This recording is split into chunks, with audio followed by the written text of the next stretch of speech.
यानी कि अभी जो पहले शुरू में हम वैदिक काल में पढ़ते आ रहे थे तो क्या था, वैदिक काल में सबसे पहले क्या बना, ग्राम बना, ग्राम के बाद विश्व बना, विश्व के बाद जन बना, जन के बाद जनपद बना, जनपद के बाद महाजनपद बना, महाजनपद के बाद राज बना।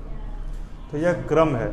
कबायली समूह थे, सबसे पहले छोटे क्या था, कबायली समूह। उससे बड़ा हुआ तो क्या हुआ, एक ग्राम का स्ट्रक्चर आया तो ग्राम हुआ, तो ग्राम का सबसे बड़ा ग्रामणी, ठीक है। वैसे विश्व बना कई ग्रामों को मिलाकर, तो विश्व का राजा विश्वपति, और विश्वपति से जो ऊपर गया तो विश्व से ऊपर क्या बना, जन बना। तो जन को जो होता उसको जनास बोलते थे, और जन से जब बड़ा गया तो वो जनपद बना। तो कई जनपद आज भी जो उत्तर प्रदेश में जनपद करके हर जगह का नाम रहता है, वाराणसी जनपद और ये सब, तो उसी परंपरा को निभा रहा है, उस भावना को लेकर चल रहा है, लेकिन वो स्थिति नहीं है, ठीक है। लेकिन जनपद के बाद क्या बने, 16 महाजनपद है जिनका जिक्र आता है, लेकिन कई महाजनपद थे, 16 बड़े थे, ठीक है। तो महाजनपद, लेकिन राज्य की स्थिति अभी भी नहीं थी। राज्य बने कब, जब ये हमारा हरियंक आए, मौर्य आए, तो ये राज्य की स्थिति आई। मगध का उत्कर्ष, राज का उत्कर्ष है। भारत में जो राज्य बनता है वो बिहार में ही बनता है, ठीक है। बड़ा राज्य छोटे राज्य को निकाल के फिर साम्राज्य बनता है। जब बड़ा राज्य छोटे राज्य को अपने में समाहित करता है तो इस प्रक्रिया के बाद क्या बनता है, गणराज्य। राज्य, हाँ, तो गणराज्य जो है ना, किसी भी राज्य का एक स्थिति है, जैसे कि वो राज्य और गणराज्य में कोई स्टेज का गैप नहीं है, उसकी क्वालिटी का फर्क है, ठीक है। तो गणराज्य राज्य आया, उसी में साम्राज्य बना, मैंने बताया था, विराट से विराज्य बना, बहुत सारे चीज़ें हैं। लेकिन साम्राज्य का जो राजा होगा उसको सम्राट बोलेंगे, राज्य का जो राजा होगा उसको महाराज बोलेंगे, राजा। लेकिन अभी बीच की एक स्थिति आई जो कि राज्य की तरह ही है, उसको कहा गया सल्तनत। यानी पूरे साम्राज्य को क्या कहा गया, शब्द क्या दिया गया, सल्तनत। और सल्तनत का जो हेड है उसको क्या कहा गया, सुल्तान, ठीक है। सल्तनत मतलब जो हमारा राज्य था ना, उसी के लिए एक नया शब्द है, क्योंकि अभी हम किस दौर में हैं, 1200 से 1500 की बात कर रहे हैं। यानी पूर्व मध्यकाल बीत चुका है और मध्यकाल प्रारंभ हो रहा है। जैसे भारतीय इतिहास को जो कई खंडों में बांटा गया, उसमें प्राइमरीली 3 खंड है। वैसे तो कई खंड है, यदि आप प्री कैम्ब्रियन से पढ़िएगा तो 3.5 घंटा में वहीं पहुंचिएगा जहाँ से इतिहास स्टार्ट होता है। तो लेकिन 3 खंड क्या है, प्राचीन, मध्यकालीन और आधुनिक। तो प्राचीन और मध्यकालीन के बीच में भी 400 साल का इतिहास है। कब से कब तक का, 800 से 1200 का। जैसे प्राचीन आपका 700 पे जाके खत्म होता है, एकदम मोटा मोटी बात याद रखिए। हर्षवर्धन का समय आता है और प्राचीन काल समाप्त होता है। हर्षवर्धन के काल में प्राचीन काल समाप्त होता है, और हर्षवर्धन के बाद पूर्व मध्यकाल शुरू होता है, पूरी तरह से मध्यकाल, क्योंकि एक ट्रांजिशन फेज है। तो उसको क्या कहते हैं हम लोग, पूर्व मध्यकाल। वो कब से कब तक है, 800 से 1200 ईस्वी तक। तो ये हो गया। 1200 के बाद हमारा शुरू होता है मध्यकाल। मध्यकाल भी प्रोमिनेंटली 3 खंडों में बटा हुआ है। उत्तर भारत के हिसाब से 2 खंडों में बटा हुआ है। और मध्यकाल 3 खंड क्यों बोले, क्योंकि दक्षिण भारत को लीजिएगा तो एक विजयनगर का बड़ा साम्राज्य भी इसी पैरेलल में आता है, ठीक है। तो आपका 3 याद रखना, क्या, एक सल्तनत काल 1206 से 1526, दूसरा 1526 से हमारा जब तक 1707 में औरंगजेब की मृत्यु नहीं हो जाती है तब तक। तो यहाँ पर आके हमारा मध्यकाल समाप्त हो जाता है, और 1707 के बाद से आधुनिक काल एक अर्थ में शुरू हो जाता है। दूसरे अर्थ में आधुनिक काल शुरू होता है तब से जब कंपनी बनती है, ब्रिटिश ईस्ट इंडिया कंपनी। तो 1600 से भी हम लोग उसका एक प्रादुर्भाव लेते हैं, क्योंकि ईस्ट इंडिया कंपनी आके हरकतें करना शुरू कर दे रही है। लेकिन जब तक बहादुर शाह जफर हैं तब तक आखिरी मुगल है। कहीं ना कहीं फन भले उसका कुचला जा चुका है, लेकिन जान बचा हुआ था, ठीक है ना। आखिरी राजा मुगल का जिसको कि पेंशन याफ्ता बनाया वो शाह आलम है, और उसके बाद से मतलब कोई उसके पहले कोई पेंशन भोगी नहीं था, लेकिन वो पेंशन भोगी हो जाते हैं। तो पेंशन जब राजा लेने लगा तो इसका मतलब राजा तो एक क्लाइंट हो गया ब्रिटिश का। तो उसको आपको याद रखना है। तो हम लोग जो आज जो समय देख रहे हैं, ये कब से कब तक का पीरियड है, इसका टाइम फ्रेम 1526, ठीक है। यानी कुल 320 साल का इतिहास हम देख रहे हैं। 320 साल में टोटल 32 सुल्तान हुए। कितने? 32 सुल्तान, एक सुल्ताना, और सुल्ताना को भी उसी में ले लिए हैं। 32 सुल्तान में 31 सुल्तान हैं, एक सुल्ताना है और 2 हिजड़े हैं। एक हिजड़े का नाम है मलिक काफूर और दूसरे का क्या नाम? खिज्र खान। ठीक है, खिज्र खान।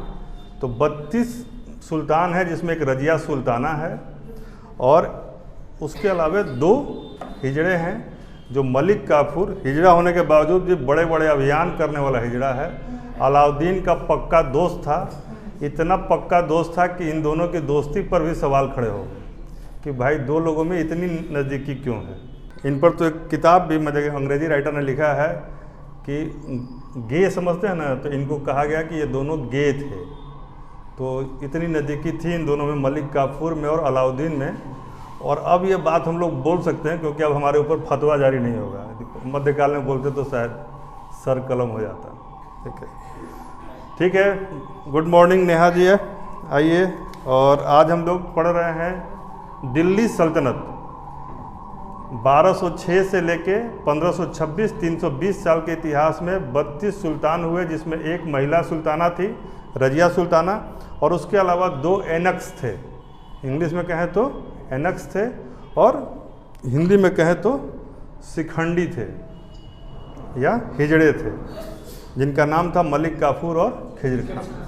ठीक है, इसमें कई चीज़ें हमें पढ़नी होती हैं, लेकिन जो हमें प्रमुखता से पढ़ना है वह है इनका क्रम, किसके बाद कौन रहा, इनका वंश या किस वंश से ताल्लुकात रखे। इसके अलावा जो सबसे ज़्यादा जिससे सवाल आता है वो आता है इनकी प्रशासनिक व्यवस्था, कैसी प्रशासनिक व्यवस्था रही और उसमें किस पद के लिए क्या नाम रहा, किस कर का क्या नाम रहा, किस विशेष स्थिति को क्या नाम दिया गया। इससे सवाल पूछते हैं कि बरीद क्या है, मुमालिक क्या है, मुहतसिब क्या होता है, मुतमईन क्या होता है।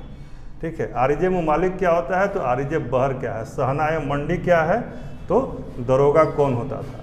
तो ये सारी चीज़ें आपको एक नटसेल में दिमाग में होना चाहिए और कभी भी आपको हमारी तरह यहाँ आके बोलना हो तो ऐसी स्थिति में आप बोल सके, तभी सल्तनत पूरा होता है। एक और आ गई हैं, ठीक है, पता नहीं।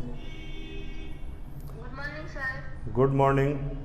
चलो ठीक है, आज हम लोग दिल्ली सल्तनत पढ़ रहे हैं। 320 साल का इतिहास, 32 सुल्तान और एक सुल्ताना का इतिहास पढ़ रहे हैं। ठीक है ना। चलिए अभी हम लोग 10 मिनट के अंदर में इन 32 का नाम याद कर लेंगे। कितने मिनट में? 10 मिनट का टाइम है और आपका समय शुरू होता है अब। चलिए, पहला 11 सुल्तान जो है दिल्ली सल्तनत जो है, ये टोटल कितने वंश है इसमें? 5। कौन कौन? पहले को कहते हैं क्या? इसको, इसके लिए 3 नाम है। 3 नाम है, गुलाम वंश, मामलुक वंश और शमसी भी कह सकते हैं, लेकिन इलबरी वंश। तो हाँ, तो इलबरी तुर्की यही सब थे। ठीक है, तो मामलुक का अर्थ था स्वतंत्र माता पिता की संतान, गुलाम जो किसी का गुलाम रहा हो, और इलबरी जो इनकी जाति थी, इलबरी तुर्क। तो इन तीनों में से किसी को यदि कहा जाए तो सबसे बेहतर नामकरण है इलबरी, लेकिन सबसे ज़्यादा प्रचलित है गुलाम या मामलुक। तो पहला है गुलाम, ठीक है, दूसरा है खिलजी, तीसरा है, बोलिए, तुगलक, चौथा है सैयद,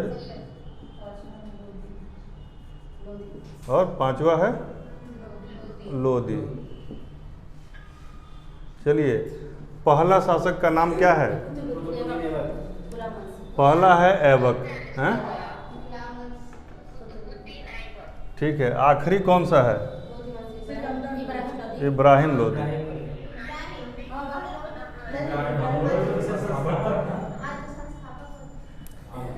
पहला आखिरी यही बाबर के साथ जो युद्ध किया था, इब्राहिम लोदी। तो पहला और आखिरी याद हो गया, 32 में से 2 कंफर्म हो गए।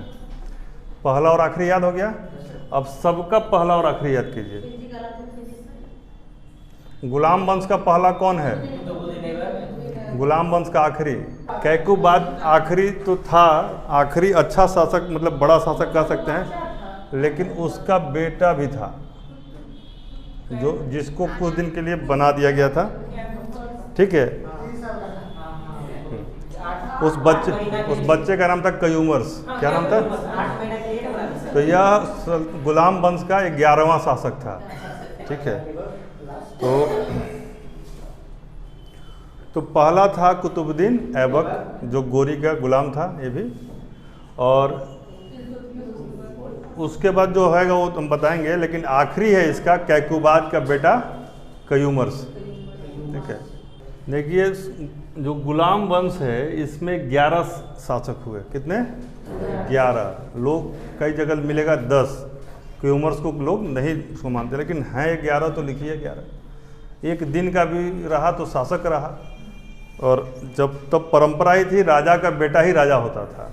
तो राजा का बेटा राजा होने की परंपरा ऐबक के समय नहीं थी, इल्तुतमिश से शुरू हुई। राजा का बेटा ही राजा बनेगा, यह परंपरा कब से शुरू हुई? इल्तुतमिश के समय से। और ऐसा शुरू हुआ कि शुरुआती जो 7 शासक हैं वो इल्तुतमिश के ही बेटे हैं, बेटे या बेटी या कोई है उसी के क्लेम से, मतलब बेटा ही है, पोता नहीं है। तो राजा का बेटा, राजा की परंपरा इल्तुतमिश से आई, वो दूसरा शासक था। इसका पहला शासक कुतुबुद्दीन ऐबक चौगान खेलते हुए उसकी मृत्यु हो जाती है। बहुत मतलब जो एक गुलाम था कितना उसका माइंडसेट हाई हो गया। आप लोगों ने कुछ पढ़ा है? ये ऑनलाइन में पूछ रहे हैं, आप लोगों ने कुछ इसके पहले दिल्ली सल्तनत के बारे में कुछ पढ़ा है? चलिए लिखिए। 1 नंबर ऐबक, 2 पर आराम शाह, 3 पर इल्तुतमिश, चौथे पर रुकनुद्दीन फिरोज, 5वां सुल्ताना थी रजिया, 6ठे पर बरहम शाह, 7वां बहुत कम लोग जानते हैं अलाउद्दीन मसूद, उसके बाद नसरुद्दीन महमूद 7वां नंबर पे हो गया, 8वां पे, और 9वां नंबर का शासक था बलबन। यानी अलाउद्दीन मसूद 7वां, 8वां नसरुद्दीन महमूद, 9वां बलबन, 10वां कैकुबाद, 10वां कैकुबाद और 11वां कयूमर्स।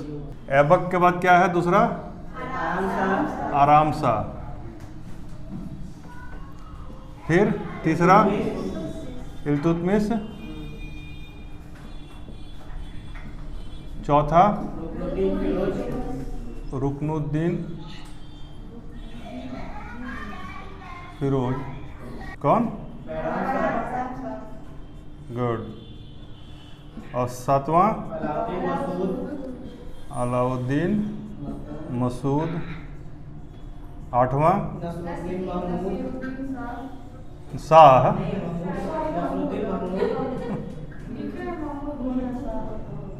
महमूद, 9वां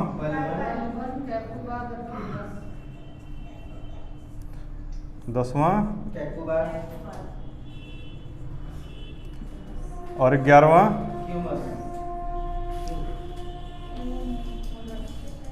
कयूमर्स।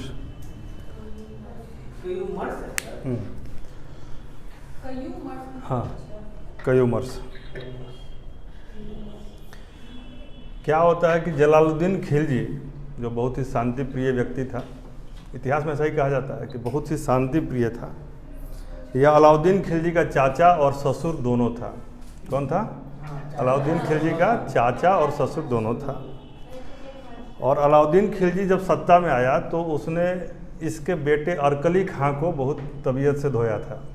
ठीक है, यानी कि अपने चाचा और ससुर का चिराग को मिटा दिया था, लेकिन बेटी को मलिकाएं जहां बनाकर रखा था। उसके अलावा भी 10-12 शादियां की होंगी, 4 शादियों का तो जिक्र मिलता है।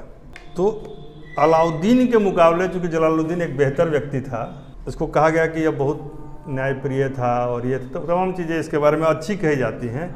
यह अच्छा व्यक्ति जब सत्ता लेने के लिए आता है, जब मामलुक वंश के आखिरी शासक को समाप्त करना होता है, तो कैकुबाद को तो यह हराता ही है। कई लोग कहते हैं कि उसको बहुत ब्रूटली मारा था, लेकिन बाद में कई जगह पे ऐसा भी अवतरण आता है कि इसमें कहा जाता है कि नहीं, उसको लकवा हो गया था, मतलब कैकुबाद को, तो उससे कोई फ़र्क नहीं कैसे भी मरा। लेकिन कैकुबाद के बाद ये जो छोटा सा बच्चा था कयूमर्स, आप लाल किला में जाइएगा तो अभी वहाँ पे रिंग रोड बहता है, मतलब बहता है बोल रहे हैं, रिंग रोड है बगल से। लेकिन तब नदियों का जो विपथन होता है उस समय नदी, यमुना नदी ही लाल किले के बगल से जाती थी। तो वो लाल किला वाला एरिया रहा होगा, लाल किला तो तब था नहीं। ठीक है, आप लोग को आवाज़ आ रही है? 1 मिनट सुन लीजिए आप लोग, फिर आपको नया लिंक दे रहे हैं। तो उसको तबीयत से दरी में लपेट देता है एक बच्चे को और फुटबॉल की तरह बना देता है। छोटा बच्चा, कई उम्र जिसका नाम है छोटा सुल्तान, और जिंदा ही इसको दरी में लपेट के और फुटबॉल बना के एक लात मार देता है, तो वो जाके जमुना नदी में गिर जाता है, खत्म। इस तरह गुलाम वंश का अंत हुआ और खिलजी वंश के सबसे शांत चित्त राजा का राज्य शुरू हुआ। ठीक है ना। तो पहला शासक ऐबक 1206 से 1210। ठीक है, 1206 से 1210 ऐबक का कार्यकाल, और ऐबक का बेटा आरामशाह, ठीक है, 10 में आया, 10 में ही चला गया, 10 में ही आया और 10 में ही चला गया, यानी कि बहुत कम समय के लिए। 8 में नहीं, हाँ कम समय के लिए था। मतलब 10 में 3 शासक का देखा गया है। ऐबक भी 10 में कुछ दिन था, आरामशाह भी 10 में, और इल्तुतमिश भी 1210 में, सॉरी। ठीक है, तो 1210 से 1236 तक, कब तक लंबा शासन रहा इल्तुतमिश का। तो हम ज़्यादातर जो विकास के कार्य पढ़ेंगे, जो चीज़ें पढ़ेंगे, उसमें योगदान ज़्यादा रहेगा किसका? इल्तुतमिश का, और बाद में बलबन का। ठीक है, तो इल्तुतमिश औपचारिक रूप से पहला सुल्तान। औपचारिक रूप से पहला सुल्तान कौन? इल्तुतमिश। कैसे? क्योंकि 1299 में बगदाद का खलीफा, क्या नाम था? अब्बासी, तो उसने इसको मान्यता दी थी 1229 में। लिख लीजिए 1229, 1229 में बगदाद के खलीफा अब्बासी ने इसको सुल्तान को, पद को मान्यता दी थी। अब इसके बाद आना तो चाहिए रजिया सुल्तान को, क्योंकि योग्य वही थी, लेकिन पुत्र का मोह, तो कौन आया? रुकनुद्दीन फिरोज। तो इल्तुतमिश के बाद उसकी पत्नी, वैसे तो कई पत्नियां थी, लेकिन पत्नी कौन थी? शाह तुर्कान। क्या नाम था? शाह तुर्कान। कहानी बता रहे ताकि याद रहे। तो शाह तुर्कान आइए, और रुकनुद्दीन फिरोज ने मिलकर सल्तनत की कुर्सी पर कब्जा किया, लेकिन 1 साल भी लोग नहीं रह पाए। अच्छा, उसका भी दिन होगा ना, आएगा तब बुझाएगा। सो क्या जब समझे पीर पर आए, जाके पाँव न फटी विवाह, वही बात है। यह शाह तुर्कान के साथ मिलकर षड्यंत्र में शामिल रहा, लेकिन बहुत लंबे समय तक नहीं रह पाया। 36 में आया, 36 में गया, यानी 1236 में फिर कौन आ जाएगा? नई सुल्ताना रजिया सुल्तान। ठीक है, 1236 में, और 4 साल के लिए रही, काफ़ी एक्टिविटी रहा। इनके समय 3 लोगों की चर्चा आती है, एतगिन की, अल्तुनिया की और याकूब की। ठीक है, वो भी कहानी याकूब के साथ। ठीक है, लेकिन 1236 से 1240 के शुरुआत तक।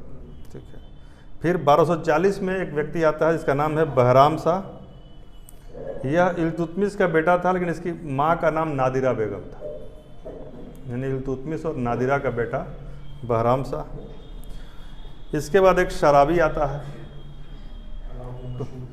अलाउद्दीन मसूद, वो भी 2-4 साल रह लेता है मज़े मज़े में, 42 से 46 तक। हाँ वही था, दारूबाज था बहुत बड़ा, अलाउद्दीन मसूद। ठीक है, इसमें कई ऐसे भी साधक आएंगे ना जो कि नंगे पहुंच जाते थे। हाँ, तो ऐसे ऐसे लोग भी आएंगे इसमें, हर दौर में रहे हैं। मोहम्मद शाह रंगीला भी रहा है। तो ये जो अलाउद्दीन मसूद है, यह 4 साल 42 से 46। तो हम लोग कहाँ पहुँच गए? 7वें पर। और फिर आता है नसरुद्दीन महमूद। इसी के नाम पर ताबकाते नासरी लिखी गई है। जो किताब ताबकाते नासरी जो किताब है, उसमें पूछता है कि किसके नाम पर ताबकाते नासरी का रचना किया गया, तो इसी नासरुद्दीन महमूद पर। तबकात कहते हैं, तबका मतलब चैप्टर्स। हाँ, तबकाते नासरी जो किताब लिखी गई है वो इसी पर लिखी गई है, नसरुद्दीन महमूद पर।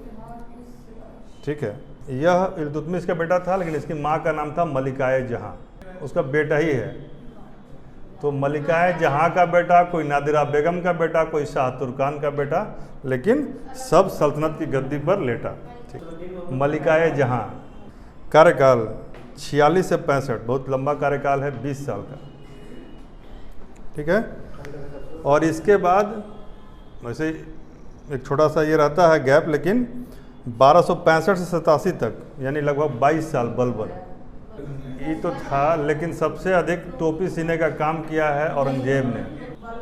वो दामाद बेटा खैमत में पता लगा सब घरे में निपटा लिए, कोई दिक्कत नहीं है।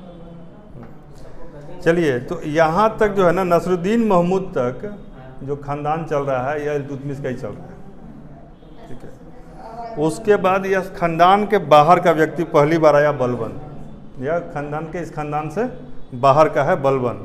ठीक है, और वो 65 से 87 तक, यानी अभी तक जितने लोग हैं उसमें सबसे लंबा कार्यकाल किसका हुआ? और उसके बाद 20 साल महमूद रहा, नसरुद्दीन महमूद, और 22 साल बलबन रहा। ठीक है, और इल्तुतमिश कितने दिन रहा था?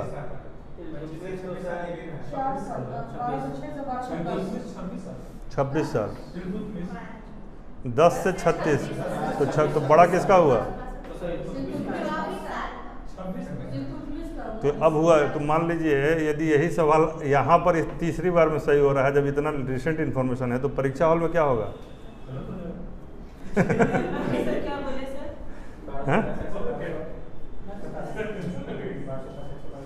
नसरुद्दीन महमूद दूसरे नंबर पर, पहले पर इल्तुतमिश, और तीसरे पर बलबन। ठीक है ना। सबसे छोटा पूछ दे गुलाम वंश में तो कयूमर से। ठीक है, एक्चुअली बलबन के साथ एक कहानी है, बस देखिए हम थोड़ा सा चाह रहे हैं कि कुछ कहानी बता देंगे ताकि आपके दिमाग में बैठा रहे। जैसे बलबन जब था तो उस समय भारत की स्थिति ऐसी थी कि पश्चिम प्रांत से काफ़ी ज़्यादा इन्वेजन हो रहा था। ठीक है, और आपको पता ही है कि 1398 में तैमूरलंग का आक्रमण हुआ था, जो कि इतिहासकार को लिए महान योद्धा तैमूरलंग है। तो वह तैमूरलंग जो कत्लेआम मचा दिया था, मतलब मंगोल वाला पूरी जो एरिया है वहाँ जाइएगा तो अभी उसका दहशत का कहानी लोग सुनता, मतलब किलोमीटर्स में लोग को मार के और बिना धड़ के सर और बिना सर के धड़ टांग दिया था। इस तरह के लोग थे।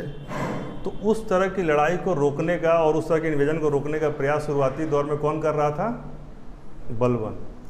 तो इसको कहते थे फर्स्ट लाइन ऑफ डिफेंस। जैसे मान लीजिए यहाँ से आक्रमण हो रहा तो एक टुकड़ी यहाँ रहती थी, उसके बाद सेकेंड लाइन ऑफ डिफेंस एक टुकड़ी यहाँ रहती थी, इसका नेता कोई और, इसका नेता कोई और रहता था। तो उसी में मोहम्मद शाह करके इसका एक बेटा था, मोहम्मद करके नाम था, किसका? जो कैकुबाद का पिता और बलबन का बेटा। तो वो मारा गया। लेकिन बलबन इतना गंभीर राजा था कि उसको जब सूचना दी गई राजभवन में कि तुम्हारे बेटे की मौत हुई, बड़े बेटे की मौत हो गई, तो वो एकदम उससे विचलित नहीं हुआ और जो वो सभा चल रही थी उसको चलाता रहा, उसको एज इट इज़ करता रहा।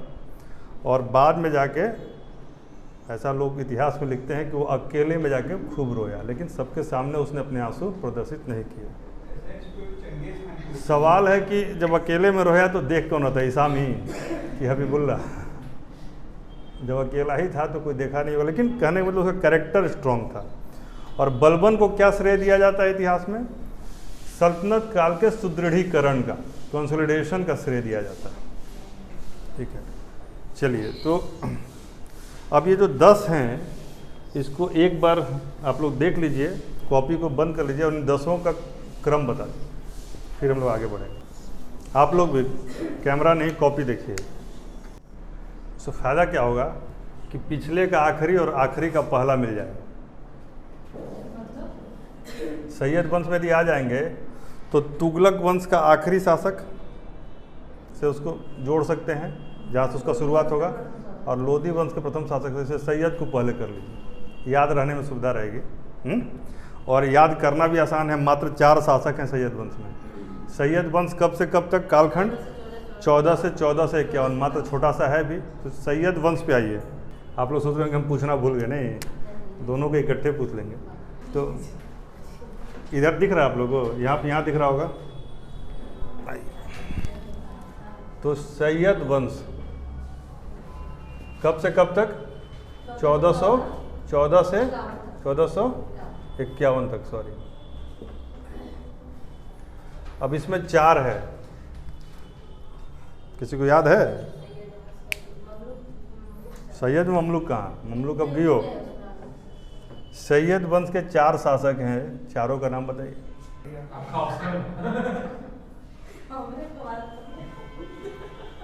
एक गाना है कि मुबारक हो तुमको शादी तुम्हारी, नहीं? बहुत टूटहा गाना कहते तुम, टूट के गाता था सब, नहीं? टूटहा गाना है ये सब। तो खिजा को मुबारक हो मोहम्मद का आलम, देखिए, खिजा को मुबारक हो मोहम्मद का आलम, उसी गाना के तर्ज पर है। खिजा को मुबारक हो मोहम्मद का आलम, यानी पहला है खिजर खान, खिजा को मुबारक हो मोहम्मद का आलम। चारों का नाम हो गया खिजर खान, मुबारक शाह, मोहम्मद शाह और आलम शाह। खिजा को मुबारक हो मोहम्मद का आलम। खिजा मतलब खिजर खान, मुबारक शाह, मोहम्मद शाह और आलम शाह, ठीक है। 14 से स्टार्ट होगा खिजर खान, 21 में 7 साल। 14 से 21 खिजर खान, मुबारक शाह 21 से 34 और मोहम्मद शाह 34 से 45 9 साल और आलम शाह 45 से 51। 21 से 34 उसके बाद वाला मुबारक शाह और मोहम्मद 34 से 45 और आलम शाह 45 से 51। तो जब सेकेंड लास्ट हो गया सैयद वंश यानी चौथा वाला, तो आखिरी लोधी भी कर लीजिए। लोधी में तो 3 है ही, एक बकलोल, एक सिकंदर, एक सॉरी बकलोल नहीं, बहलोल। बहलोल लोधी, सिकंदर लोधी और इब्राहिम लोधी। बहलोल लोधी थोड़ा सा मजबूत था, मतलब ठीक ठाक ये था। सिकंदर लोधी थोड़ा सा साहित्यिक, दार्शनिक और किताब लेखक था और इब्राहिम लोधी फाइटर था, यदि कहा जाए तो। 51 से 89 बहलोल लोधी, 51 से 89 पूरे सल्तनत काल में सबसे लंबा शासक काल शायद इसी का, बहलोल लोधी का, ठीक है। 51 में सैयद वंश खत्म हुआ, 51 में 51 में सैयद वंश खत्म हुआ, 51 में सैयद वंश खत्म, शुरुआत हुआ बहलोल लोधी और 89 तक गया, यानी 89, 8 पर 9 दैट इज 89, 89 और 89 से 17 तक गया सिकंदर लोधी, यानी 11 साल इधर 17 साल उधर। वो अभी कितना है? 1517, 1489 से 1517 और 1517 से 26 हो गया। चलिए 5 वंश में 3 वंश का आप लोग को याद हो गया। याद नहीं हुआ है तो थोड़ा सा देख लीजिए, 5 मिनट के लिए रोक लीजिए और इसको करने के बाद फिर बाकी 2 वंश करते हैं। 2 मिनट में आपको पूछते हैं, आप लोग भी। अब देखिए ये आपको एक फ़ोटो दिखा रहे हैं, हमने ढूंढा अभी नेट पर। ये रजिया सुल्तान का कब्र है, ये आप लोगों को भी दिख रहा होगा। ये देखिए ये रजिया सुल्तान का कब्र है। देखिए इधर पूरा एसी का वेंट लगा हुआ है, कपड़ा उपड़ा सब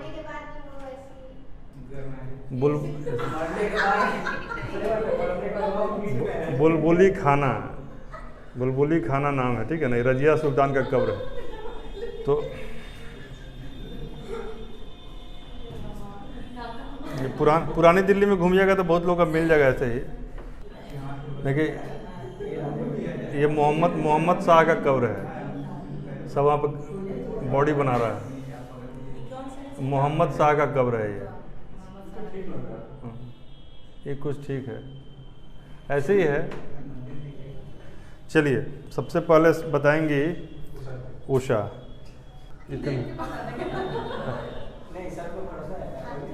नहीं हमको पता है ना कि हम क्या पूछेंगे जो उस पर नहीं लिखा है, ठीक है।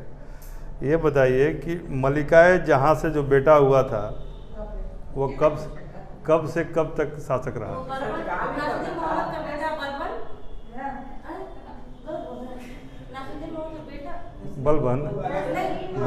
बलबन तो पहला शासक था जो बाहरी था। Very good. कौन था? हाँ, चलिए ऑनलाइन वालों से पूछ लेते हैं, बताइए आराम शाह किसका बेटा था? रूपम नहीं बता पाएगी। इल्तुतमिश बोल रही है, मीनू बोल रही है इल्तुतमिश। हाँ, आप बताइए आराम शाह किसका बेटा था? ऐबक का, ठीक है, कुतुबुद्दीन ऐबक का। रुकनुद्दीन फिरोज, नेहा आप बताइए रुकनुद्दीन फिरोज किसका भाई था? आपका नाम नेहा है, आपसे नहीं पूछे थे। चलिए नेहा जी आप अगला बताइए, सवाल तो आपका पास हो गया। नादिरा बेगम और इल्तुतमिश से जो बच्चा हुआ था वह शासक बना सल्तनत का छठा शासक। तुम नेहा हो, वेरी गुड। चलिए आप बताइए, ये फर्स्ट बेंच पे बैठी हैं, कि बहलोल लोदी का शासन कब से कब तक था? What was the time period of Bahlol Lodi?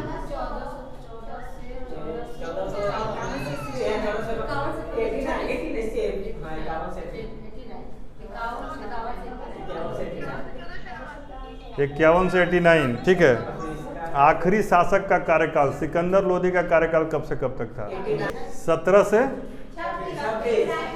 1517 से, तीन ही तो है, उसमें भी गड़बड़ा जा रहा है।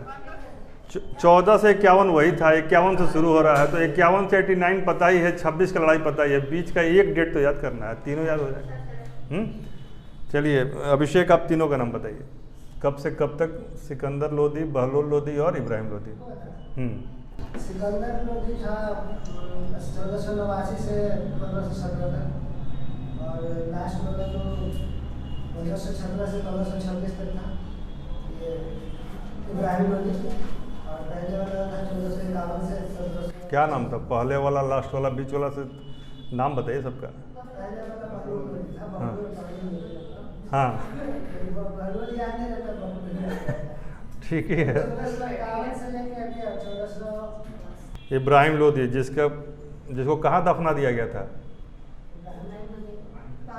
पानीपत में ही दफन है कभी पानी। चलिए गजेंद्र आप बताइए, खिज्र खां कब से कब तक शासक था?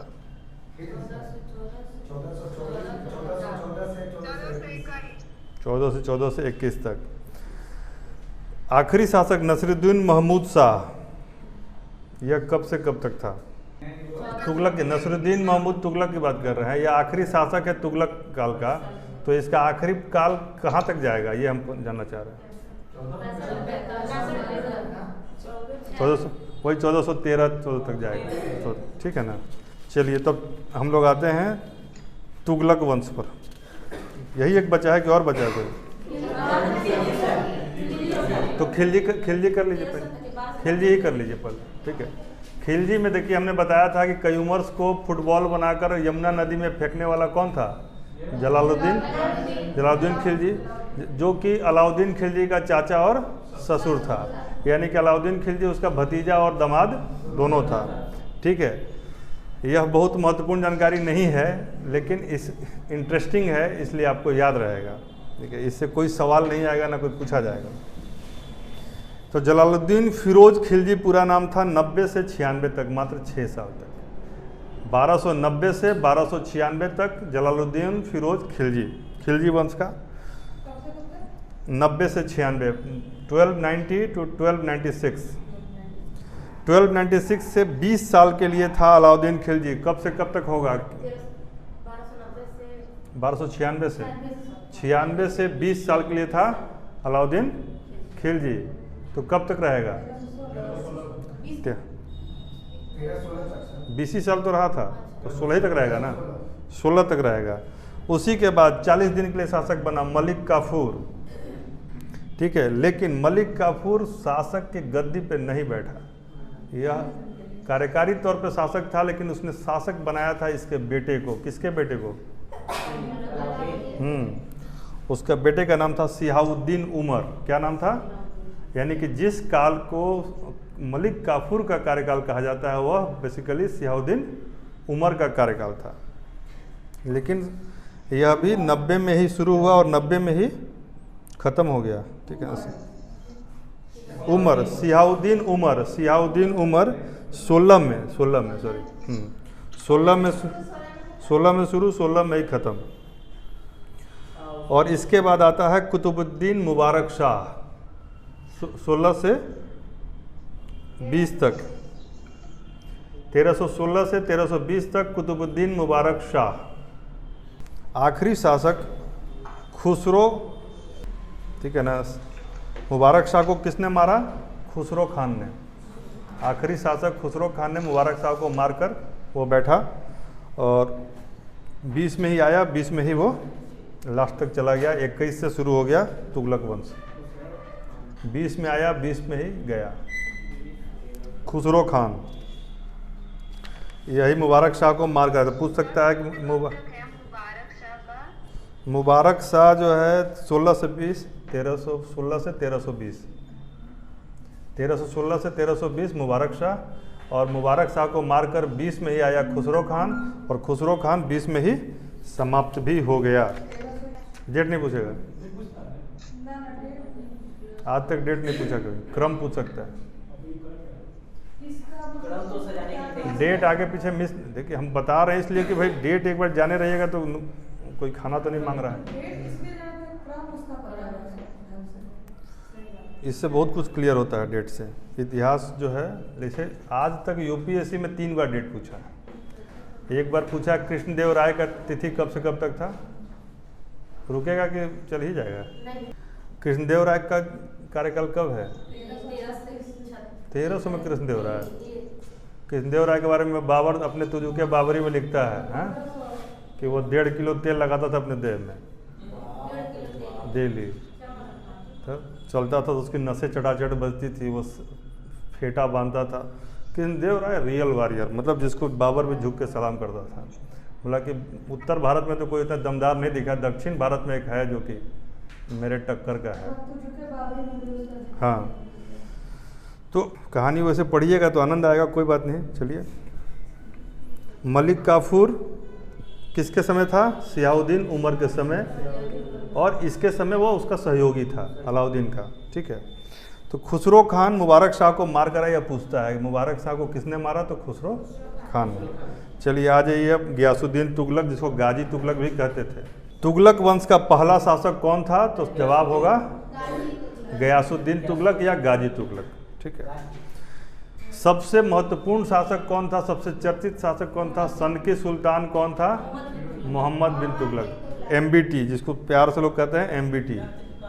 हाँ, MBT। जितना बढ़िया शासक उतना ही गलत इसका पोर्ट्रेयल, जितना अच्छा आदमी उतना ही ज़्यादा इसके बारे में गलत लिखा गया। क्यों? क्योंकि जो लिखता था इतिहास उसी को जेल में बंद कर दिया था। तो किसी को आप जेल में बंद कर दीजिएगा तो आपको बढ़िया बढ़िया बात लिखेगा। हाँ, तो इसलिए मोहम्मद बिन तुगलक के कई अभियान सोचता था अच्छे मन से, हो जाता था बुरा नहीं। यह अपने राजाओं में कहा जाए तो बांके लाल था। बांके लाल की कहानी पढ़े हैं ना, वही चीज़ है। जैसे ये सोचा कि हम नया सिक्का जारी करते हैं, तो सिक्का जारी किया तो ये सांकेतिक मुद्रा जारी किया। अब ऐसे धातु का जारी कर दिया कि सब लोग घर में ही बनाने लगे तो बेचारा का अभियान चल कर गया। फिर सोचा कि हमारा, चूँकि मोहम्मद बिन तुगलक के समय बहुत बड़ा साम्राज्य हो गया था, तो सोचा कि ऐसा करते हैं कि राजधानी को दूसरे जगह शिफ्ट करते हैं, दौलताबाद या देवगिरी किया। तो सेंट्रल जगह, चूँकि मोहम्मद बिन तुगलक के समय साउथ भी कब्जे में था और नॉर्थ भी कब्जे में था। लेकिन होता क्या है कि इतना लंबा जो बहुत लेके गया उसमें कई लोग मर गए। उसमें एक ठो इसामी भी था राइटर, तो वो पूरा गरिया के लिखा है इसका ये इसामी।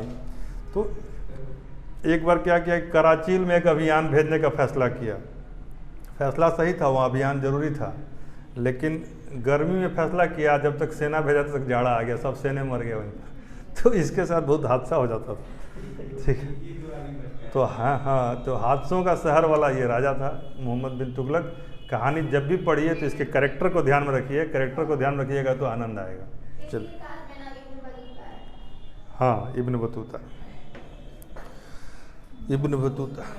चलिए तो आगे देखिए, आपका गयासुद्दीन तुगलक के बाद मोहम्मद बिन तुगलक 25 से 51, यह भी लगभग 26 साल रहा, 1325 से 1351। गयासुद्दीन तुगलक 21 से 25, 25 से 51 मोहम्मद बिन तुगलक, ठीक है। और 51 में ही थोड़ा दिन के लिए आया मोहम्मद इब्न मुहम्मद, मोहम्मद इब्न मुहम्मद, मोहम्मद इब्न मुहम्मद। 1351 में ही आया, 1351 में ही गया। लेकिन इसके बाद जो आता है वो बहुत ही महत्वपूर्ण है, जो कि हम बताएं आपको कि जो दिल्ली सल्तनत से सवाल पूछेगा वह सवाल या तो प्रशासन के बारे में पूछेगा या लोक कल्याणकारी कार्यों के बारे में पूछेगा। तो लोक कल्याणकारी कार्य की बात आएगी। यदि आपको आंसर आ रहा है तो ठीक है, नहीं तो यदि गेस करना हो तो फिरोज शाह तुगलक मार सकते हैं, ठीक है। पेंशन देने का भी स्कीम इसी ने चलाया था, नहर भी बनाया, और दिल्ली में जो हौज खास है वो भी इसी ने बनाया। मतलब हौज खास तो वैसे इल्तुतमिश के समय का ही है, लेकिन इस तरह के नहर, पौंड, इन सब चीज़ों का इसका ये रहा। तो जन कल्याणकारी कार्यों के लिए जाना जाने वाला राजा का नाम है फिरोज शाह तुगलक। 51 से 88 तक, बहुत ही लंबा इसका भी कार्यकाल है। बहलोल लोदी का कब से कब तक था? तो उसी तरीके से यदि मात्र 1 साल कम है ये बहलोल लोदी से, और 100 साल पीछे है, ये याद रखिएगा। जितना उधर दूसरी सदी में वह किया, उसके पहले की सदी में यह किया, ठीक है। 51 से 88, और वो जो है 51 से 89, वह 14वीं शताब्दी में यह है और 15वीं शताब्दी में वह है, ठीक है। चलिए, तुगलक शाह या एक गयासुद्दीन तुगलक पहले था, और एक गयासुद्दीन तुगलक जो है फिरोज शाह तुगलक का पोता था। उसके बाद वो शासक बनता है फिरोज शाह तुगलक के बाद, और 1 साल रहता है 88 से 89 तक, 88 से 89 तक 1 साल। उसके बाद 3 साल में ये तीनों बन जाते हैं, मतलब तुगलक शाह, और यह कई बार गयासुद्दीन तुगलक II भी लिखते हैं इसको, गयासुद्दीन तुगलक II, द्वितीय गयासुद्दीन तुगलक। फिर अबू बकर शाह, यह 89 से 90 तक रहा, यानी बहुत कम समय के लिए। अबू बकर शाह। फिर हाँ, तुगलक शाह के बाद अबू बकर शाह, और उसके बाद 90 से 93 मोहम्मद शाह, 90 से 93 मोहम्मद शाह, और 93 में ही आया, 93 में ही चला गया अलाउद्दीन सिकंदर शाह। 93 में आया, 93 में ही चला गया अलाउद्दीन सिकंदर शाह, ठीक है। और 93 से 94 महमूद नसरुद्दीन, 93 से 94 महमूद नसरुद्दीन। चलिए, महमूद नसरुद्दीन 93 से 94, और नुसरत शाह 94 से 99, नुसरत शाह 94 से 99। ये 2-4 गो नामे है, घुमा फिरा के वही रखता है, सबको याद करना बड़ा मुश्किल है। नुसरत शाह 94 से 99, और आखिरी शासक नसरुद्दीन महमूद शाह, नसरुद्दीन महमूद शाह है। वर्ल्ड में सबसे अधिक जिस नाम का प्रयोग किया जाता है उस नाम है मोहम्मद। पूरे दुनिया में आज भी सबसे अधिक कोई लेटर यदि नाम के रूप में प्रयोग होता है तो उस लेटर का नाम है मोहम्मद। इसका भी कारण पूछना है नसरुद्दीन का। नसरुद्दीन महमूद वही 99 से, आप बताइए, हम नहीं बताएंगे। 99 तक पिछला है और ये आखिरी है। आप निकालिए इसका कार्यकाल, आप निकालिए। वेरी गुड, ठीक है। चलिए, वो याद हो जाएगा। केवल तुगलक में दिक्कत है, उसको आप लोग अपने से कीजिएगा। लिखिए, ये दिल्ली सल्तनत का ओवरऑल। चलिए, देखिए होता क्या था कि हर समय प्रशासन लगभग एक ही जैसा चलता है। जैसे सबसे महत्वपूर्ण किसी भी काल में, पीटी में भी और मेंस के लिए भी आप लोग समझ लीजिए, किसी भी काल में सबसे बड़ा जो राजा का टारगेट होता था वो क्या, मैंने कई बार बताया है कि जमा और हासिल के फ़र्क को कम करना। क्या होता था? जमा और हासिल के फ़र्क को कम करना।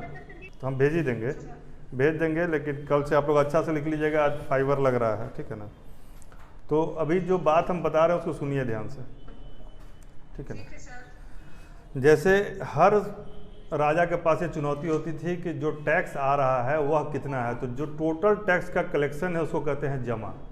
जैसे मान लीजिए हमारा राज्य यदि 1000 किलोमीटर में फैला हुआ है, वर्ग किलोमीटर में, तो उसमें जितना भी हमारे टैक्स के कंपोनेंट्स हैं उसको जोड़ेंगे तो उसको कहेंगे जमा, यानी जितना टैक्स जमा हो सकता है उसको कहेंगे जमा।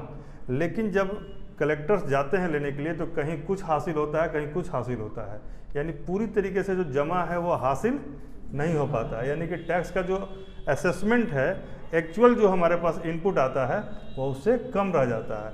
इसमें कई जगह टैक्स की चोरी भी होती है और कई जगह वस्तु स्थिति में टैक्स देने की स्थिति भी नहीं होती है। तो इसी जमा तो हमारा रहा कि इतना और हासिल हो गया उसका आधा, तो कई जगह करप्शन के चलते हासिल कम हो जाता था। तो जमा और हासिल के फ़र्क को कम करना ही राजा का अपना योग्यता का मापक होता था। और जितना ज़्यादा जमा होगा उतना यदि हासिल हो जाए तो बेहतर शासन व्यवस्था चलेगी। तो उसके लिए कई अधिकारी रखे जाते थे, कई कर्मचारी होते थे, और वही राज्य और जिला के बाद पंचायत, इसी सिस्टम से वो चलता था। अलग अलग समय में उसके अलग अलग नाम रहे। जैसे डीएम का नाम आज भी समाहर्ता है और अशोक के समय में भी समाहर्ता था। इसका पहला जिक्र अर्थशास्त्र में आया था। तो ऐसा ही आप लोग को समझना है, ठीक है। तो सल्तनत काल में, जैसे मौर्य काल में हमने सब पदों के नाम आपको लिखवाए थे, उससे भी सवाल आएगा ही आएगा। मौर्य काल के सारे पदों को रट लीजिएगा, वह एक टॉपिक है। हमारा वीडियो भी आप देख सकते हैं, उसमें पूरा एक एक चीज़ क्लियर है। तो उसी से सल्तनत काल के प्रमुख अधिकारियों के कार्य को लिखिए, एक महत्वपूर्ण टॉपिक है। सबसे महत्वपूर्ण विभाग उस समय कभी भी होता था सैन्य विभाग, क्योंकि लड़ाई झगड़े वाला दौर था। कब कहाँ से यूक्रेन आ जाए, कब कहाँ से रूस आ जाए पता नहीं, इसलिए आरिज ए मुमालिक लिखिए, आरिज ए मुमालिक। क्या नाम था? आरिज ए मुमालिक। आरिज, आरिज फिर डैश दे के ए, फिर मुमालिक, मुमालिक, आरिजे मुमालिक, ठीक है। आरिजे मुमालिक सैन्य विभाग, विभाग का नाम दीवाने अर्ज। विभाग का नाम क्या हुआ? दीवाने अर्ज। अधिकारी का नाम आरिजे मुमालिक, दीवाने अर्ज। हाँ, सैन्य विभाग। और सैन्य विभाग को क्या कहते थे? दीवान ए अर्ज, दीवान ए अर्ज। अधिकारी का नाम है आरिजे मुमालिक, ठीक है। ये सैनिक उन्हीं की भर्ती करते थे, सब कुछ इसी विभाग में होता था, ठीक है। अगला लिखिए, इंसा ए मुमालिक। इंसा ए मुमालिक, इंसा, हाँ, इंसा में ई पे डॉट है और इंक में भी ई पे डॉट होता है, उसी से याद रखिएगा। इंसा जो है इंक वाला काम करता है। पत्राचार विभाग, इंसा। इंसा, इंसा के बाद अल्लाह मत लगा दीजिएगा। ये इंसा जो है, इंसा ए मुमालिक, यह पत्र, पत्राचार विभाग। बहुत बढ़िया, चलिए आगे बढ़िए। एक है रसालत ए मुमालिक। रसालत, रसालत, रसालत मतलब विदेश विभाग। हाँ, विदेश विभाग का प्रधान होता था। फिर अगला है, दोनों हो जाएगा, रसालत। फिर लिखिए अमीरे, अमीरे हाजिब। ये तो बहुत कॉमन है, पूछता है सवाल। हाजिब, अमीर ए हाजिब, शिष्टाचार विभाग। रसालत विदेश विभाग, ठीक है। अमीरे हाजिब, इसको कहीं कहीं अमीरे हाजिब को बारबक लिखता है, बारबक, तो दोनों एक ही चीज़ है। अमीरे हाजिब भी शिष्टाचार का अधिकारी है और बारबक भी शिष्टाचार का अधिकारी है। बारबक, बारबक, बारबक यानी बार्बर के पास जाकर भी नहीं दाढ़ी उड़ी बना के शिष्ट लगने लगता है, तो वही समझ लीजिएगा, शिष्टाचार वाला। सरे जानदार, सरे जानदार, देखिए सर ए जानदार, सर ए जानदार। हाँ, सर ए जानदार सुल्तान के अंगरक्षकों का प्रधान। सर ए जानदार, जानदार मतलब बॉडीगार्ड, और सर ए यानी कि उसका हेड, यानी जानदार लोगों का हेड, अंगरक्षक का हेड, नहीं हो गया? सुल्तान के अंगरक्षकों का प्रधान को क्या कहते थे? सरे जानदार। और बहुत बार पूछा है सवाल जो अगला बता रहे हैं, अमीर बहर। बहर मतलब पानी, नौकायन, ठीक है, जल मार्ग, यानी जल मार्ग का अधिकारी, नौकायन का अधिकारी, अमीर ए बहर। अमीर ए बहर, अमीर ए बहर जलयान या नौकायन का अधिकारी। फिर एक है वकील ए दर।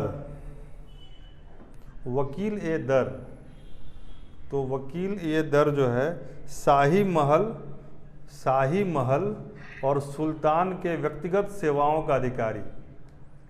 शाही महल और सुल्तान के व्यक्तिगत सेवाओं का अधिकारी था वकील ए दर, यानी कि मतलब जब बोलिए तो दर पे हाजिर है, शाही महल पर हाजिर है कौन? वकील ए दर। अब है अमीर सेवाओं का अधिकारी, ठीक है। अमीर ए मजलिस, ये क्या होगा? जो मजलिस से समझ में आ रहा है कुछ? सभा, दावत, इस तरह का जो कुछ सेमिनार वेमिनार होता होगा उस समय, ठीक है। तो वैसे जैसे मान लीजिए कोई आयोजन करना है और जो कोई मजलिस करना है आपको, उसका जो मालिक होगा वो होगा। तो लिखिए अमीर ए मजलिस। फिर है मुस्तौफी ए मुमालिक। मुस्तौफी, मुस्तौफी ए मुमालिक, मुस्तौफी ए मुमालिक, ठीक है। ये मुस्तौफी ए मुमालिक जो है महालेखाकार परीक्षक, यानी सीएजी होता है ना अपना, यही सीएजी था उस समय का, महालेखा परीक्षक। ये राज्य के खर्चों का जांच करता था, ऑडिटर जनरल की तरह इसका स्थिति था, मुस्तौफी ए मुमालिक। और एक था अकाउंटेंट जनरल, यानी महालेखाकार, ये है सीएजी, और अगला है अकाउंटेंट जनरल, उसका नाम होगा मुशरिफ ए मुमालिक। ये मुस्तौफी है और दूसरा है मुशरिफ, मुशरिफ ए मुमालिक। यह हो गया अकाउंटेंट जनरल। इसको हिंदी में लिखिए महालेखाकार, वो हो गया महालेखा नियंत्रक, और ये हो गया महालेखा परीक्षक, और इसको लिखिए महालेखाकार। अगला है दीवाने रियासत, जो वित्त संबंधी जो हुआ ना, बाजार संबंधी, वो दीवाने रियासत। यह बाजार पर नियंत्रण रखता था, बहुत महत्वपूर्ण विभाग था अलाउद्दीन खिलजी के समय में, ठीक है। और इसी के लिए एक दरोगा का नियुक्ति किया था, उस दरोगा को क्या कहते थे? सहना ए मंडी। क्या कहते थे? बाजार के दरोगा को क्या कहते थे? सहना ए मंडी, ठीक है। यह बाजार के मूल्य का नियंत्रण भी करता था, और बाट बटखारा, वेट एंड मेजर्स का भी इंस्पेक्टर होता था, वेट एंड मेजर्स का, ठीक है।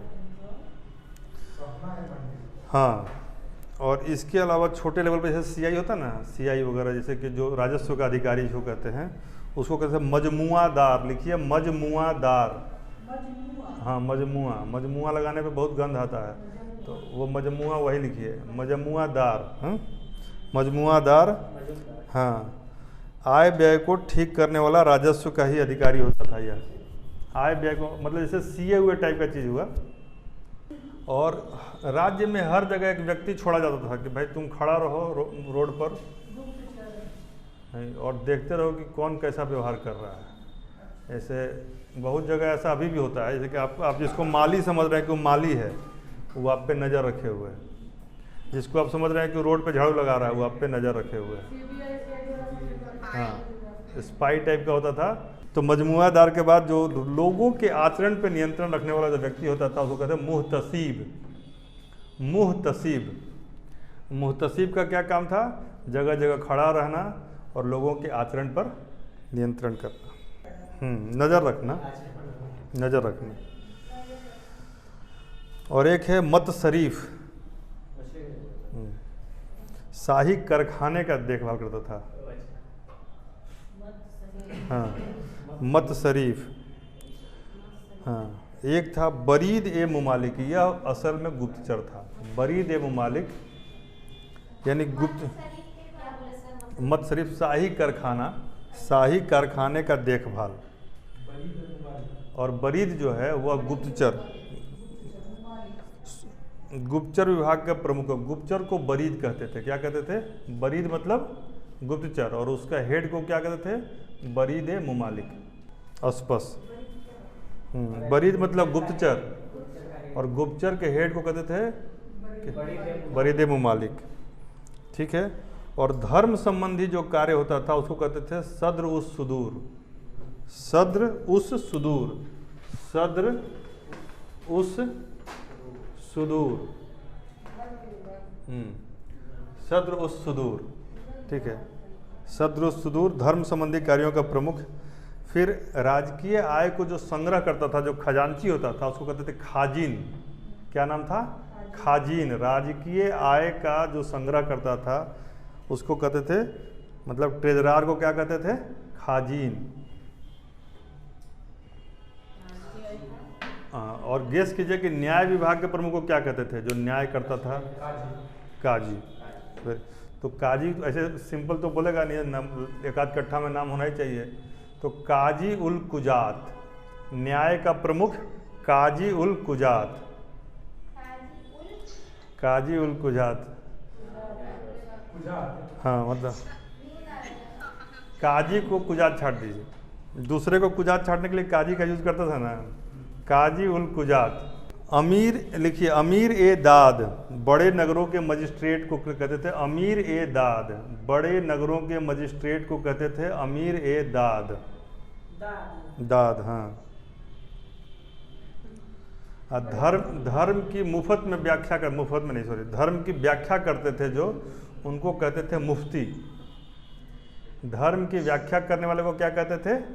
मुफ्ती, मजिस्ट्रेट। बड़े नगरों का मजिस्ट्रेट अमीर दाद, और खुजली, सॉरी खुजली नहीं, कोतवाल। कोतवाल किसको कहते थे? कांस्टेबल को कोतवाल कहेगा? शहर का लॉ एंड ऑर्डर जो मेंटेन रखता था उसको कोतवाल कहते थे। शहर की शांति व्यवस्था बनाए रखना कोतवाल की जिम्मेदारी थी। चलिए 2 मिनट रुक के इसको याद करवाएंगे आपको। उसके पहले थोड़ा आपका मूड चेंज हो जाए, इसलिए आप लोग को 1-2 ऐसी बातें बताते हैं जिससे थोड़ा सा इंटरेस्ट आएगा, ठीक है ना। जैसे कभी कभी सेंटेंस पूछेगा आपसे, ये सवाल आता है यूपीएससी में भी आता है इस तरह का सवाल, कि वाक्य दे देगा और कहा कि यह किस राजा का कथन है, कौन सा राजा ऐसा कहता था। तो हम कुछ कथन बता रहे हैं, आप लोग गेस कीजिए व्यक्तित्व से कि कौन ऐसा कह सकता है। जैसे यदि मैं अपने एक गुलाम को भी पालकी में बैठा दूं तो मेरे आदेश पर मेरे सभी सरदार उसे अपने कंधे पर बैठा लेंगे। यदि मैं अपने गुलाम को भी बैठा दूं पालकी में तो हमारे सारे सरदार जो है उसको कंधा पर उठा लेंगे। लोधी ठीक है, सिकंदर लोधी। चलो बहुत बढ़िया, ठीक है ना। वह कौन सा शासक था जिसने एक आयुर्वेदिक ग्रंथ का फारसी में अनुवाद किया था? सब बलबन तो लिखने पड़ जाता था, मतलब हम इतना देर पढ़ा, बाबर हम कहाँ पढ़ा है? नहीं, बाबर का कोई फारसी नहीं, तुर्की। इधर उधर मिक्स मत कीजिए। सिकंदर, मैंने पढ़ाते समय बताया था कि सिकंदर लोधी किताब लिखता था, तो सिकंदर लोधी फरंग है सिकंदरी, फरंगे सिकंदरी, गुलरुख नाम से, गुलरुख नाम से, ठीक है ना। मकसद ए अली, यानी अली को पाने का मकसद। किसने खिलजी वंश में रक्त और तलवार की नीति अपनाई? हम जो कि इतना बोल दिया कि खिलजी वंश में, तब बलबन, मतलब बलबन से कौन जो लगाव है? खिलजी वंश में मोहम्मद शाह। चलिए सुनिए, अगला सवाल फिर आप ही से। सुल्तान पृथ्वी पर, अलाउद्दीन खिलजी। अब अगला सवाल, सुल्तान पृथ्वी पर ईश्वर का प्रतिनिधि है। सुल्तान पृथ्वी पर ईश्वर का प्रतिनिधि है, उसका स्थान पैगंबर के बाद उसी का स्थान होता है।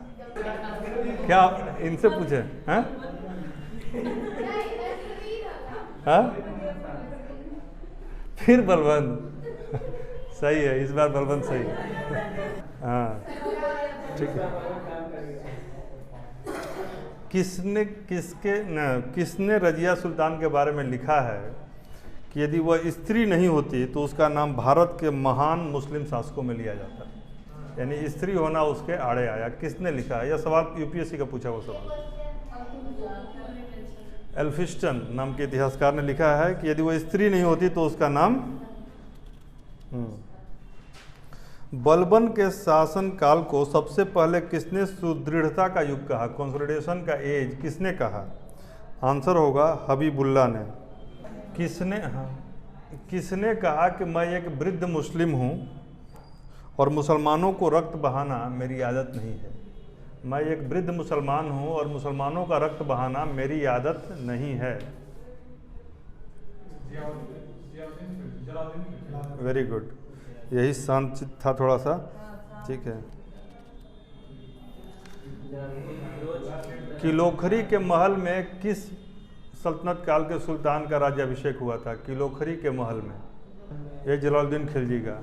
कौन सा सल्तनत काल का सुल्तान अपने आप को अफरासियाब का वंशज कहता था? ये तो फिर उषा से पूछिए, आंसर आ जाएगा। बलबन। क्यों? अफरासियाब नहीं जानते हैं? अफरासियाब का वंशज बलबन, ये नहीं पढ़िए, ये बहुत कॉमन इन्फॉर्मेशन है। चलिए, किसने सजदा और पैबोस चलाया था? बलबन। किस लेखक को तूतिए हिंद कहा जाता था? बोलिए। अमीर खुसरो। किस शासक ने, एक मिनट, कौन? एल्फिस्टन। कौन सा ऐसा सुल्तान तो नहीं कहेंगे, कौन सा ऐसा शासक रहा जो सुल्तान की उपाधि धारण नहीं किया? इल्तुतमिश तो कर लिया बाद में, ऐबक। इल्तुतमिश से शुरू हो गया। ऐबक ने अपने आप को क्या कहा? सिपह सालार, ठीक है, और मलिक। ऐबक के समय सल्तनत की राजधानी कहाँ थी? उसको दिल्ली कौन लाया? लाख बख्श किसको कहा गया? किस लिए कहा गया? रॉकी, ठीक है। हसन निजामी और फ़क्रे मुदब्बिर में क्या कॉमन है? वो तो कॉमन है, उसके अलावा ये दोनों ऐबक के समकालीन। तुर्काने चहलगानी किसने बनाया था? इल्तुतमिश। इक्ता शासन व्यवस्था, जीतल और टंका, ये भी इल्तुतमिश। अब सवाल यह है कि टंका किस धातु से बना होता था? चांदी। तांबे का जीतल और चांदी का टंका, तो दोनों उल्टा। तांबे का जीतल और चांदी का टंका। हमेशा बहुत बार ये सवाल आएगा, ठीक है ना। किसने कहा है कि इल्तुतमिश वास्तविक अर्थों में गुलाम वंश का संस्थापक था? किसने कहा है कि इल्तुतमिश वास्तविक अर्थों में गुलाम वंश का संस्थापक था? ईश्वरी प्रसाद।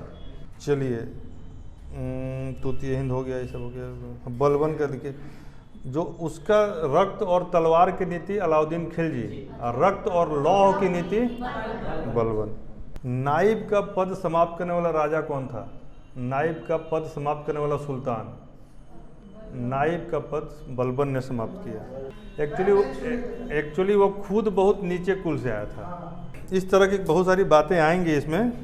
अब शायद इंटरेस्टिंग कुछ बात आप सुन लिए हो तो इस मैटर को आगे क्लोज किया जाए, इसको याद कर लीजिए। अभी 5 मिनट उसको देखिए। जैसे आरिज मुमालिक, आरिज देखिए, ध्यान से देखिए, बड़ा बड़ा विभाग पहले कर लेते हैं। पहले है आरिज। आरिज मतलब सैन्य विभाग। आरिज मतलब क्या होता है ना? अरी मतलब दुश्मन होता है, याद कीजिएगा। अरी मतलब पर्यायवाची शब्द सुनते हैं ना, अरी मतलब दुश्मन। तो दुश्मन वाला विभाग कौन होगा? सैन्य, ठीक है, तो सैन्य विभाग याद रहेगा। रियासत, रियासत की बात मतलब विदेश की बात। रियासत मतलब विदेश, देख लीजिए, रियासत विदेश है। रसालत, तो वही उसी से मिलाइए, रसालत। तो यदि रियासत ठीक से नहीं होगा तो देश कहाँ चला जाएगा? रसालत में। तो उससे रसातल, तो उसी को जोड़ लीजिए, ठीक है। इसके बाद क्या था, एक जो बाजार विभाग था उसको देखिए, बाजार वाला का क्या नाम था, रियासत, यानी इकोनॉमी। रियासत का सेंटर क्या होता है, इकोनॉमी, अर्थव्यवस्था ही सेंटर होता है। तो दीवाने रियासत और दीवाने, ये क्या था, रसालत। तो विदेश और बाजार, और आरिज वाला हो गया सैन्य, ठीक है। बरीद मतलब क्या है, गुप्तचर, बरीद मतलब गुप्तचर। तो गुप्तचर वाला में कोई दिक्कत है, गुप्तचर याद है। और उस पे इंसा में क्या, इंक बताया था ना, इंक, तो इंक से इंसा को जोड़ लीजिए, ठीक है। इसके बाद बरीद गुप्तचर वाला हो गया, और बहर बताए थे, बहर मतलब पानी। जहाँ बहर आए समझिए कि लहर है, बहर को लहर से जोड़ के याद कीजिए, तो क्या हो जाएगा, जलयान या नौकायन वाला हो गया, वो हो गया बहर और लहर, ठीक है। मुहतसिब, मुहतसिब क्या था हमने बताया ना,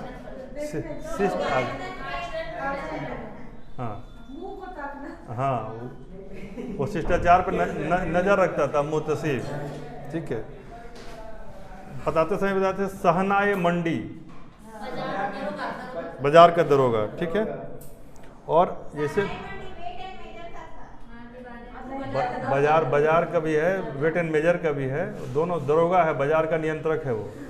और जैसे मुहतसिब है वैसे ही एक हाजिब था, दीवाने हाजिब, या उस हाजिब वाला कौन सा था, अमीरे हाजिब, जिसको बारबक भी कहते थे, ठीक है ना, यानी कि शिष्ट दिखना। कहीं से कोई दिक्कत है इतना में अभी तक, चलिए। तो दिक्कत कहाँ आएगा, आपको दिक्कत आएगा मजमुआदार में। तो मजमुआदार से मजुमदार याद रखिए, मजुमदार मतलब खाता बही मिलाते रहना, ठीक है, आय व्यय का हिसाब। फिर एक है मुतशरीफ, एक है मुतशरीफ, मुतशरीफ, मतशरीफ, हाँ ओके, मतशरीफ, शाही। और एक मुस्तौफी है। तो सीएजी और दोनों को बताइए एक साथ, दोनों का जोड़ा बनाइए।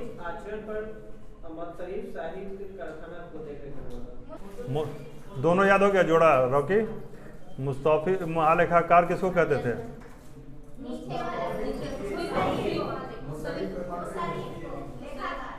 इसी को याद कीजिए विजेता। मुस्तौफी कौन है, मुस्तौफी, देखिए मुस्तौफी और मुशरिफ दो है। जो छोटा है मुस्तौफी पहला वाला है, तो महालेखा मुस्तौफी सीएजी, और मुशरिफ अकाउंटेंट, ठीक है ना। सीएजी ब्रेक करके 3 वर्ड में बन रहा है सीएजी, और मुस्तौफी क्या हो रहा है, तो वही सीएजी के पैरेलल है। मुशरिफ थोड़ा जनरल टाइप से लग रहा है, अकाउंटेंट भी एक ही वर्ड में है, ऐसे करके कर लीजिए, ठीक है। कोई बचा है इसमें से, हाँ एक बचा है काजी उल कुजात, सदरुस सुदूर, सदरुस सुदूर धर्म और काजी न्याय, सदरुस सुदूर धर्म और काजी न्याय। चलिए, धर्म की व्याख्या कौन करेगा, मुफ्त में व्याख्या करेगा। और अमीरे दाद, हाँ तो दाद, ठीक है। कोतवाल तो ऐसे भी याद रहेगा। खाजिन में कोई दिक्कत नहीं होना चाहिए, क्वेश्चन आएगा तो पकड़ में आ जाएगा। हमारे हिसाब से ये वाला मैटर आपका क्लियर हो गया है। अभी चूंकि माहौल में क्या 3-4-5 लोग अलग अलग सेंटर पर काम कर रहे हैं, तो आप लोग कंसंट्रेट नहीं कर पा रहे हैं। फिर भी हम एक एक पूछ के इसको ख़त्म करते हैं, और इसके बाद जो अगला क्लास कर लेंगे, इसके बाद आप लोग को जो 2 एलिमेंट इसमें पढ़ना है, एक किसने क्या बनाया उसकी लिस्ट आप लोग आज बनाइएगा। किसके काल में क्या बना, किसके काल में हौदा बना, किसके काल में घड़ा बना, ये यहाँ रटवाने की चीज़ नहीं है। आप उसको लिस्ट बना के रट के आइएगा कि किसने क्या बना। 2.5 दिन का झोपड़ा कौन बनाया और कौन जो है महल बनाया। दूसरा जो इसमें महत्वपूर्ण आएगा सवाल कि किस कर को किसके समय क्या कहते थे, टैक्स का नाम, हाँ, वो सब कर का यह एक रहता। और सबसे ज़्यादा जो महत्वपूर्ण है, जो मान लीजिए 5 सवाल इस एरिया से आएगा, तो उसमें जो एक सवाल रहेगा वह किताब से रहेगा कि मिन्हाजुल सिराज का कौन है, तो बरनी का कौन है, अलबरूनी का कौन है। तो वो हम आप लोग लिस्ट कीजिएगा, हम यहाँ पे थोड़ा सा डिस्कस कर देंगे, याद हो जाएगा। सबकी कुछ ना कुछ कहानी बता देंगे, तो उससे भी आसानी से याद हो जाएगा, ठीक है। लेकिन अभी जो हम लोगों ने ये 1 2 3 4 5 6 7 8 9 10 11 12 13 14 15 16 17 18 19 20 21 22 23 है, 23 है। तो ये, तो इसको अभी रिपीट करके और क्लास को ओवर करते हैं, ठीक है। हम अभी तुम्हें से पूछना शुरू करते हैं, क्योंकि आज तुमसे पूछे ही नहीं है। चलो चलो, आरिज ए मुमालिक, सैन्य, वेरी गुड। कोतवाल, गजेंद्र, कोतवाल, कोतवाल,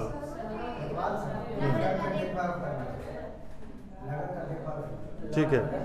चलिए आप बताइए, मत शरीफ, मत शरीफ बताइए। रॉकी, मत शरीफ, शाही कारखाने का देखभाल। चलिए खाजिन, आप बताइए। खाजिन, खाजिन, खाजिन से तो शब्द से खजांची, हाँ हाँ ठीक है। आप बताइए निशांत। काजी उल कुजात, ठीक है। तुम बताओ। सदर सुदूर, चलिए आप बताइए। मुस्तौफी ममालिक, और क्या था दूसरा? हाँ, मशरिफ ए ममालिक, हैं मुशरिफ ए ममालिक। अश्विन बताओ। मुशरिफ ए ममालिक। दीवाने रियासत,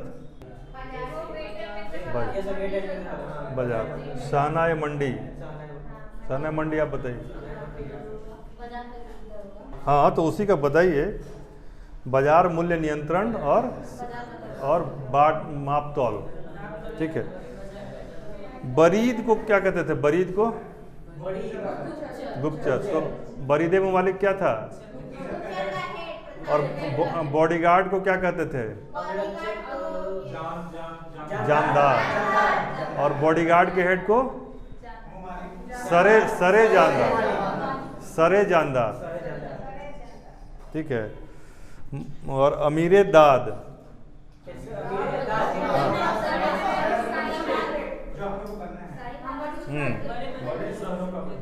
बड़े शहर मजिस्ट्रेट, ठीक है। तो याद तो है ही, एक दो छोड़ के।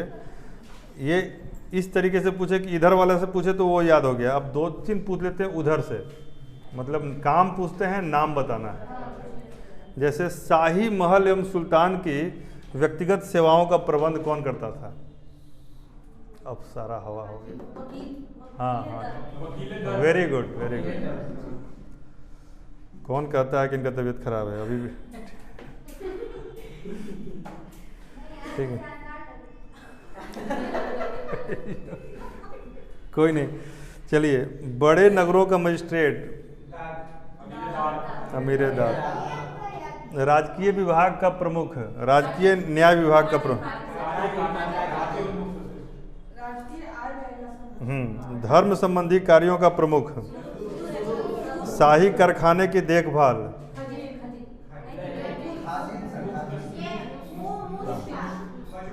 मत शरीफ। और आय व्यय का मजमुआदार, ठीक है। बाजार मूल्य नियंत्रण।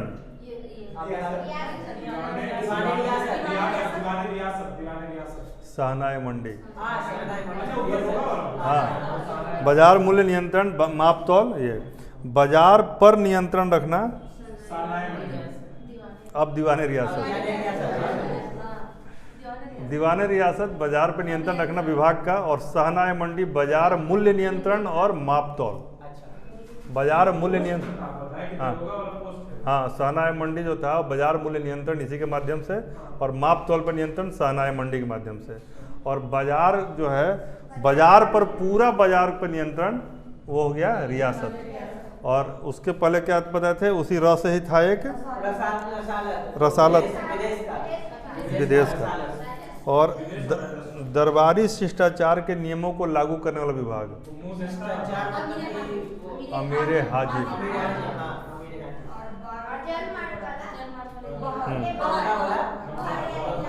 जल मार्ग वाला बात हो गया। चलिए कल आप लोग पता करके आइएगा, लिखिए कल के लिए होमवर्क लिखिए। उश्र, ये उश्र, खराज, खम्स, जकात,